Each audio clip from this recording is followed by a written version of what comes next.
नमस्कार साथियों, मैं हूं Pramod Kumar Kandwal intensive spiritual path से। आप सबने थॉमस एडिसन का नाम सुना होगा। हम सब जानते ही हैं कि थॉमस एडिसन को बचपन से ही आविष्कार करने का शौक था।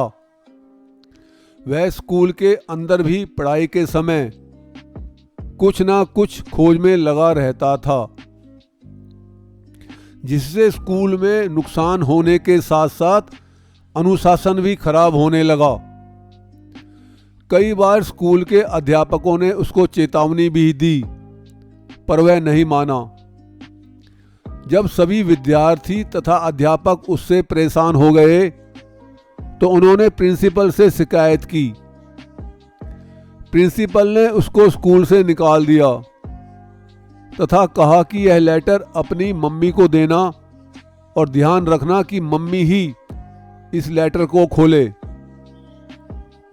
लेटर में लिखा था कि आपके बेटे का मन पढ़ाई में नहीं लगता, यह कहना भी नहीं मानता और ना ही होमवर्क करके लाता है, किसी ना किसी इन्वेंशन में लगा रहता है, जिससे स्कूल का डेकोरम खराब हो रहा है। इसलिए आपसे प्रार्थना है कि आप इसे अपने घर में ही पढ़ाया करें। हमने इसे स्कूल से निकाल दिया है। जब मम्मी ने यह लेटर पढ़ा तो वो बहुत निराश हुई। जब बेटे ने मम्मी से पूछा कि मम्मी, प्रिंसिपल ने इसमें क्या लिखा है, तो उसने कहा कि तुम स्कूल के सबसे जीनियस बुद्धिमान स्टूडेंट हो और हमारे स्कूल के अंदर तुम्हें पढ़ाने के लिए कोई भी योग्य टीचर नहीं है, इसलिए आप इसे घर में ही पढ़ाओ। फिर मम्मी ने उसे मन बहलाने के लिए रसायन शास्त्र के कुछ इंस्ट्रूमेंट लाकर दिए। अब वो घर में ही इन्वेंशन में लग गया। जब उसने 20वीं सदी का सबसे बड़ा आविष्कार कर डाला, बिजली से प्रकाश पैदा करने के लिए बल्ब बना दिया, तो पूरी दुनिया जो अंधकार में जीवन जी रही थी रोशन हो गई। उसका नाम अमेरिका में नहीं पूरी दुनिया में फैल गया और वह अमेरिका का सबसे बड़ा धनवान व्यक्ति भी बन गया। जब वह अपने बड़े घर में शिफ्ट कर रहा था, तब तक उनकी माताजी का स्वर्गवास हो चुका था। तो अचानक उसको बचपन का प्रिंसिपल का वह लेटर मिल गया, जिसमें लिखा था कि आपका बेटा स्कूल में पढ़ता नहीं है, होमवर्क भी नहीं करता, स्कूल का डेकोरम भी खराब हो रहा है, इसलिए हमें उसे स्कूल से निकालने की मजबूरी है। आप इसे घर में ही पढ़ाओ। यह पढ़कर उसकी आंखों में आंसू आ गए कि मेरी माँ ने लेटर के सब्जेक्ट को बदलकर मेरी पूरी जिंदगी ही बदल दी, और आज मैं दुनिया को जो कुछ भी दे पाया हूं और पूरी दुनिया में मेरा जो नाम है वह सिर्फ मेरी माताजी की वजह से है।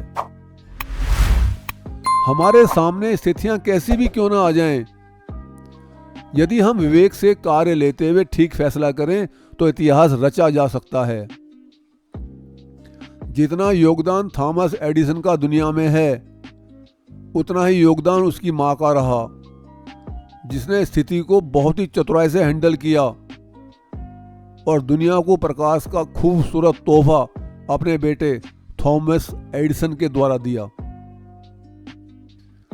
जब हम संसार के किसी भी दुख से बचने के लिए या सांसारिक पदार्थ प्राप्त करने के लिए प्रार्थना करते हैं, तो वो प्रार्थना उस भगवान के पास जाती है जिसने संसार को बनाया है, जिसे हम ईश्वर कहते हैं, क्योंकि दुख भी तो संसार का ही है। तो जिसने संसार रचा है उसी के पास तो हमारी प्रार्थना जाएगी। उस सर्वव्यापी प्रभु परमेश्वर के पास हमारी प्रार्थना नहीं पहुंचती, जिसने ईश्वर को भी बनाया है। यदि हमें सब्जी खरीदनी है तो वह हार्डवेयर की दुकान में नहीं मिलेगी, हमें सब्जी की दुकान में ही जाना होगा। इसी प्रकार यदि हमने जन्म मरण के चक्कर से बचना है तो हमें सर्वव्यापी प्रभु की शरण में जाकर उनसे विनती करनी होगी, क्योंकि मुक्ति देने का अधिकार सिर्फ उन्हीं के पास है। संसार की वस्तुएं देवी देवता और ईश्वर से मिलती हैं, जो संसार का संचालन करते हैं। हमारे द्वारा देवी देवताओं को की गई प्रार्थना हमारे लिए बहुत ही घाटे का सौदा होती हैं। वह हमारे वर्तमान जीवन की समस्या तो सुलझा देती हैं, मगर हम फिर दोबारा 84 के चक्कर में फंस के जन्म लेते रहते हैं और मरते रहते हैं, जो पूरी आयु होने तक शारीरिक और मानसिक कष्ट उठाते हैं वो अलग है। यदि हमने अपनी रिपोर्टिंग सर्वव्यापी प्रभु को कर दी तथा जो भी प्रार्थना करनी है उनसे ही की और उनकी उपासना और सुमिरन किया तो हम जन्म मरण से तो मुक्त होते ही हैं, बल्कि संसार के सभी पदार्थ भी हमें आसानी से मिल जाते हैं, क्योंकि परमेश्वर के खुश होने से ईश्वर और देवता भी प्रसन्न होकर हमें अपना आशीर्वाद के साथ साथ सभी सुख संपदा तथा ऐश्वर्य प्रदान करते हैं। भगवान उनके ऊपर कृपा करते हैं जो भक्त पूर्ण रूप से अनुशासित होकर समर्पित होकर उनके सम्मुख होते हैं, पर संतों के साथ ऐसी बात नहीं है। वे सभी भक्त और अभक्त दोनों पर कृपा करते हैं, चाहे किसी में राग द्वेष हो या अनुशासनहीनता हो, दुख देने वाला हो, किसी भी प्रवृत्ति का क्यों ना हो, संत महात्मा सबके ऊपर बराबर कृपा करते हैं। उनके शब्दकोश में दंड का विधान है ही नहीं।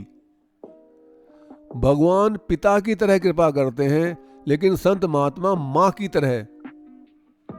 पिता की कृपा में न्याय रहता है, जबकि माता की कृपा में मोह रहता है, और मोह के कारण वह न्याय नहीं देखती।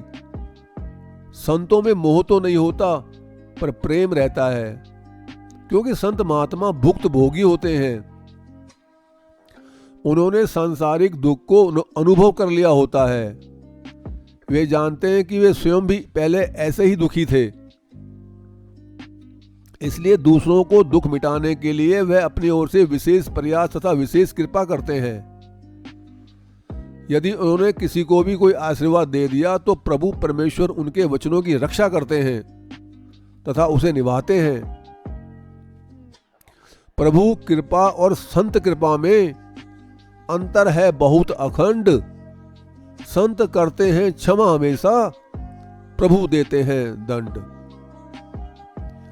यदि यह संदेश आपको ज्ञानवर्धक तथा उपयोगी लगता है तो आप चैनल को सब्सक्राइब तथा वीडियो को लाइक, कमेंट और शेयर भी कर सकते हैं, ताकि रिलीज होने वाली सभी वीडियो का नोटिफिकेशन आपको साथ साथ आपके प्रियजनों को भी मिलता रहे। गुरु भगवान सबका कल्याण करें।